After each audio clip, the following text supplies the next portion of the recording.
Your pocketbook and the U.S. economy. Alan Greenspan outlines where he thinks the economy is and where it may be going and warns of a possible downside. Fears among the Bush team that their firewall in South Carolina could become a domino. And the high price Los Angeles is having to pay for police corruption. This is the CBS Evening News. With Dan Rather reporting from CBS News headquarters in New York. Good evening. Federal Reserve Chairman Alan Greenspan gave another glowing report today on the overall health of the U.S. economy. But it came with renewed cautionary notes about the dangers of inflation and a hint of how new Fed action will come to prevent inflation. Read that, more higher interest rates. Greenspan predicts economic growth this year just under 4%, very good. Unemployment around 4%, again good. And inflation not more than 2%, very good. But as CBS's John Roberts reports, Greenspan warned that the strong consumer spending that is fueling the economy could cause it to overheat. The chairman of the Federal Reserve was anything but reserved today, describing the economy as unprecedented, remarkable, so remarkable that his best efforts to cool it down have had little effect. There is little evidence that the American economy, which grew more than 4% in 1999, is slowing appreciably. In fact, even as Greenspan tried to rein it in with a series of interest rate hikes beginning last June, the economy continued to grow, driven by a soaring stock market, low unemployment, and gains in productivity.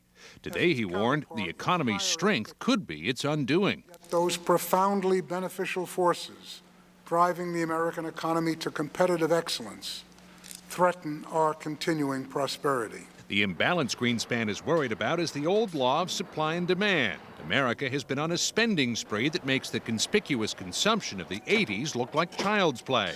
As jobs are created to meet that demand, unemployment is shrinking to modern-day lows. And Greenspan worries wages will inevitably have to rise. This would intensify inflationary pressures or squeeze profit margins, with either outcome capable of bringing our growing prosperity to an end. But some economists believe the Fed chairman's actions are misguided. The only inflationary pressures they see are rising oil prices, which Greenspan has no control over. Inflationary pressures of a consequence of higher oil prices are causing the Fed to act and perhaps react too harshly, and this raises the danger of smothering the recovery. The president's closest advisors admit the economy is in uncharted territory. Much of what's happening now is not in the textbooks. Greenspan's strategy has been to give the economy the occasional nudge in interest rate hikes to keep it on track. But he strongly indicated today another nudge may not be enough. Dan? John Roberts. On the CBS Market Watch, here's the difference between the Dow blue chips and the NASDAQ high techs. The Dow, sensitive to higher interest rates, closed down 46 points today, but the NAS, largely immune, or at least it thinks so, to higher rates, soared to its first close above 4,500. The Clinton administration now says it expects oil prices to stabilize soon. This follows signals today from key OPEC members that the cartel is likely to boost production some to get the price down to $20 to $25 a barrel. Still very high and still a threat to fuel inflation and possible long-range trouble for the economy. In the countdown to the possibly make-or-break Bush-McCain Republican primary in South Carolina this Saturday, the Bush camp is trying to stop talk that Bush has to win there or he's in deep, maybe even fatal trouble. But it's not just what they're saying that may worry the Bush people, it's who is saying it. CBS's Phil Jones is in South Carolina with more about this. Phil?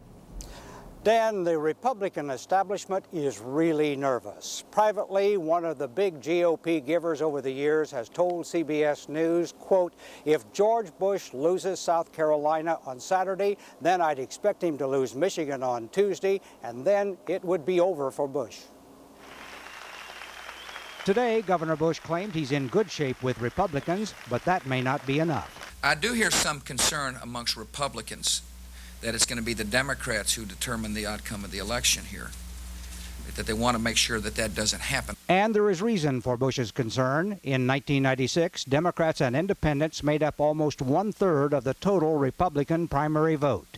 Today, John McCain continued to court non-Republicans. I've been sort of criticized by the fact that we are attracting, quote, independents and Democrats. My friends, I'm proud. I'm proud. I'm proud that anyone would flock to our banner. I am a Democrat for McCain. Democrats who are showing up at McCain rallies deny charges from the Bush camp that they are up to mischief by voting for the Republican who will be the weakest in November. You're not mischief makers. No, Are we're you not sure about this? Yes, I'm positive. And I don't think that most of the crossover vote is a mischief maker. I think that this man has inspired us. It has united us. It's brought us all. If McCain has any chance of winning, he must get Democrats and independents. His aides claim today that they have several thousand volunteers, buses, and an email network ready to get these voters out on Saturday. Dan? Phil Jones.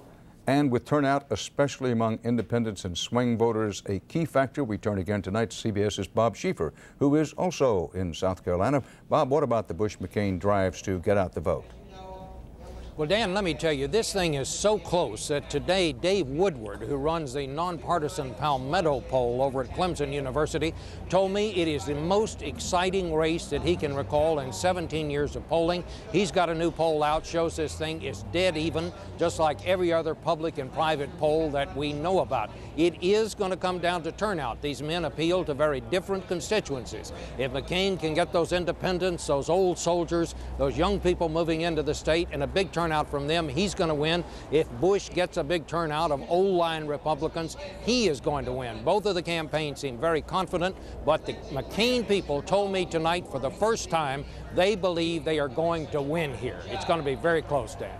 Bob Schieffer, thanks. The CBS Evening News will come to you from South Carolina tomorrow and Saturday as we report on this key step in the election of America's next president. For months, CBS News correspondents Vince Gonzalez and David Martin have been digging into concerns about the safety and effectiveness of the anthrax vaccine, which all members of the U.S. military are required to take. Last night, we reported a congressional panel would ask the Defense Department to suspend the shots. The panel did so today. And correspondent Martin has the follow-up. 400,000 servicemen and women have been vaccinated against the threat of an anthrax attack. In one extreme case, Army Specialist Kevin Edwards became so ill after he was vaccinated, he ended up in a burn ward. Doctors can't say for sure what caused this, but they reported it as a suspected reaction to the anthrax vaccine. Today, a House subcommittee said the mandatory series of 6 shots should be suspended until a safer, more effective vaccine can be developed. We know that the motives were good of the military. We think they have made a gigantic mistake. But the Pentagon says it will continue to vaccinate all members of the armed forces serving in Korea and the Persian Gulf, where the threat of an anthrax attack is greatest. We've got troops that are in danger of aerosolized, weaponized anthrax today. We can't wait until we've got a new and improved vaccine to give them the protection that they need. According to the Pentagon, only 6 soldiers have experienced a reaction severe enough to put them in the hospital, about the same as childhood vaccinations. That risk, says the Pentagon, pales in comparison to the threat posed by anthrax. This is an agent that is as deadly as Ebola. It is virtually 100% deadly after you develop symptoms. Nevertheless, about 350 members of the armed forces, including Air Force Major Sonny Bates, have refused to take the anthrax shot.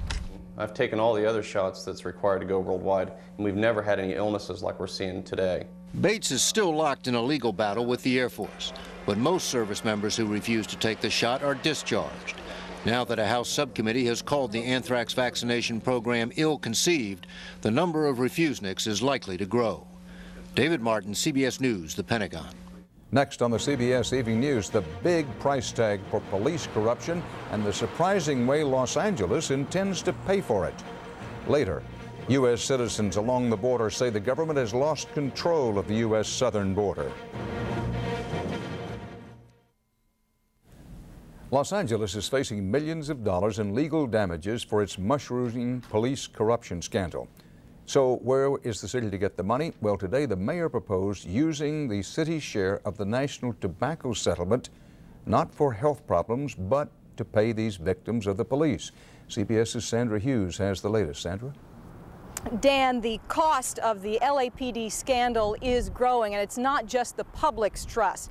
As you just said, the mayor is now asking to set aside $100 million of the city's tobacco settlement, which could have been used for city services, to pay for lawsuits filed by victims of corrupt officers. Set aside, not guilty pleas are entered. Cases are ordered dismissed. With that, 9 more convictions tainted by alleged rogue police officers were overturned. Esau Booker was wrongfully jailed for almost 6 years. But I thank God that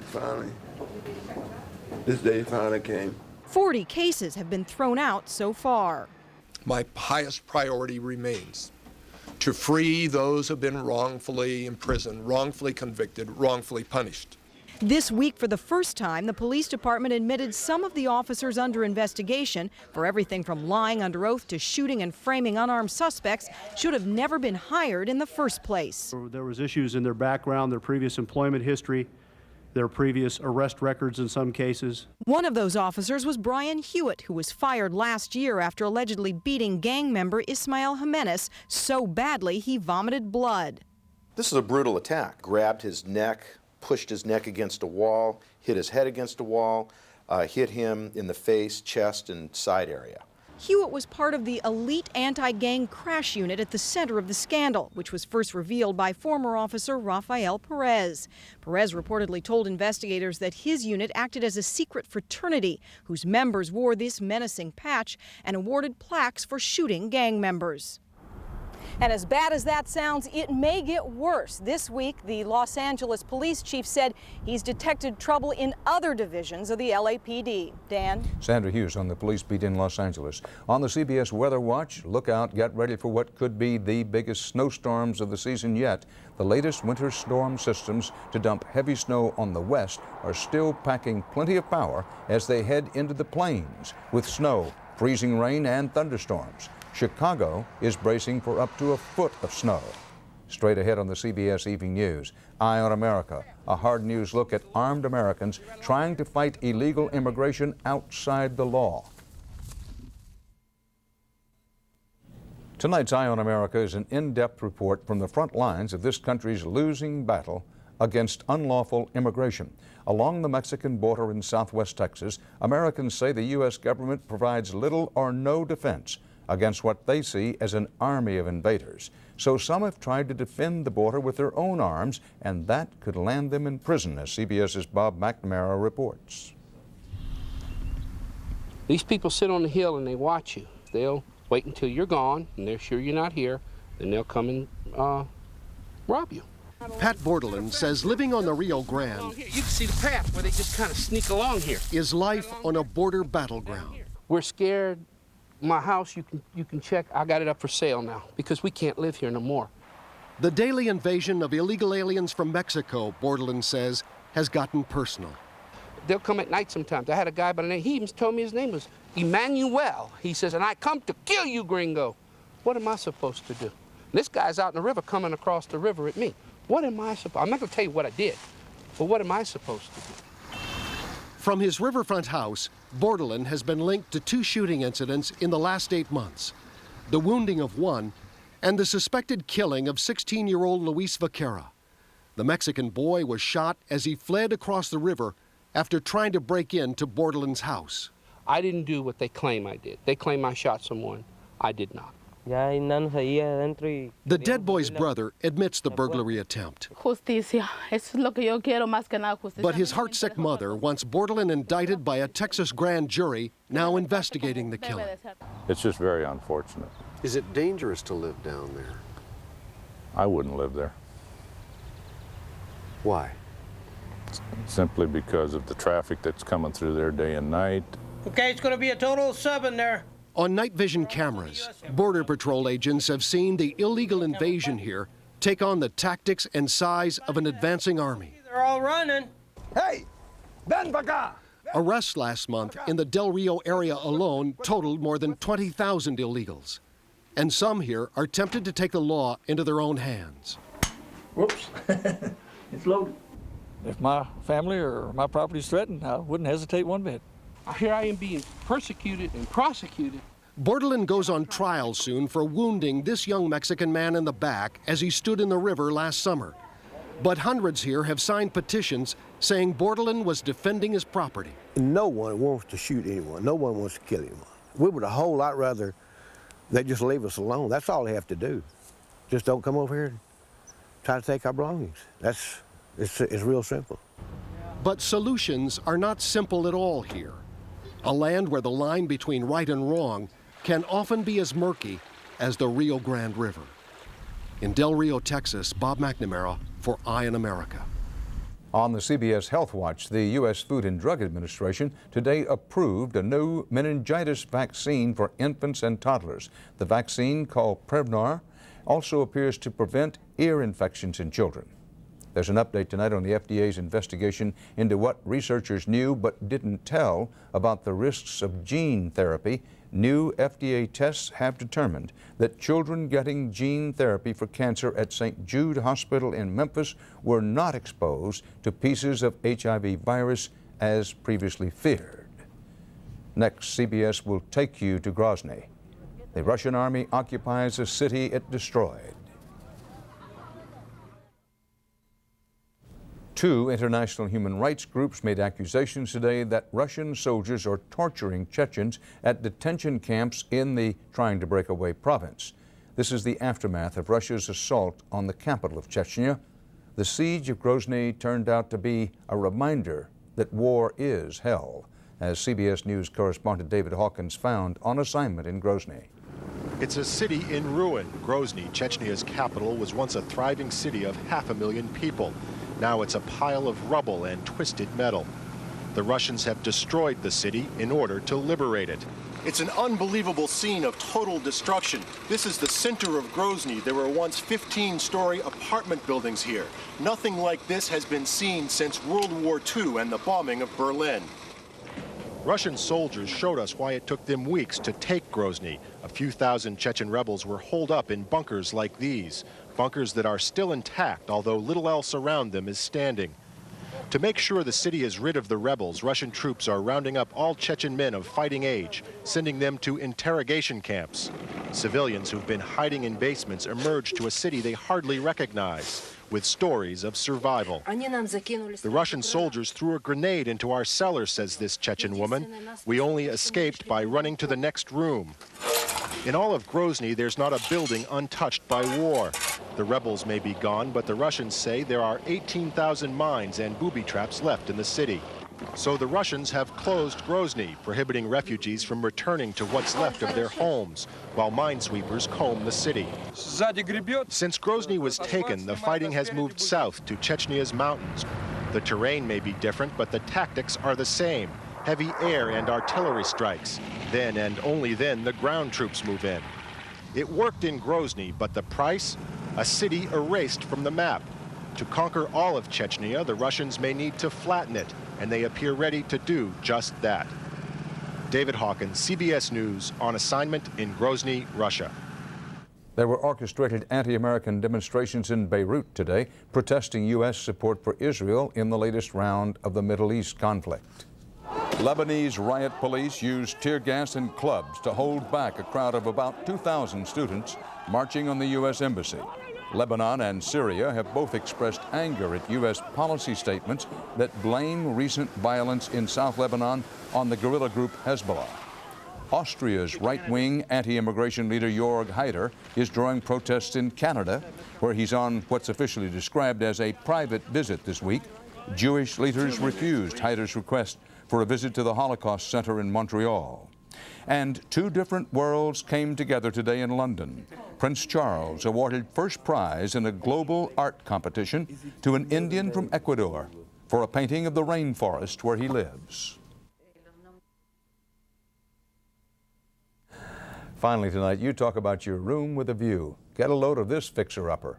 Watch this space. The aging, accident-prone Russian rattletrap space station Mir is slated for a $200 million makeover in orbit, including what are called luxury resort accommodations for the very upwardly mobile.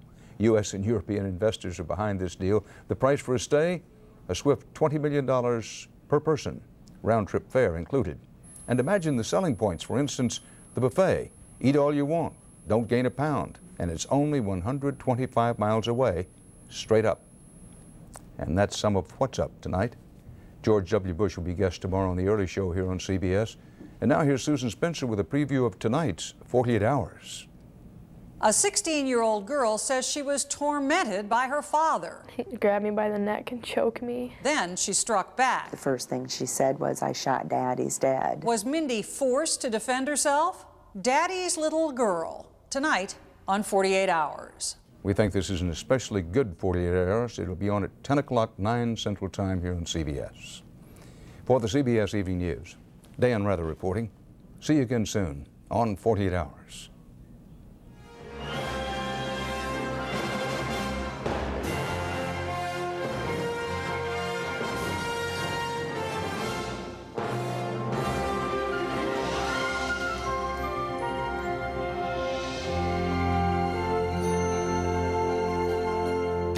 Marcia is looking at the future through a modern wonder that lets her see again. I'm looking at something on the menu called the Monte Cristo. And this robot may be your nurse someday. It's time to take your medicine. Tomorrow, a look at high-tech tools that make aging easier.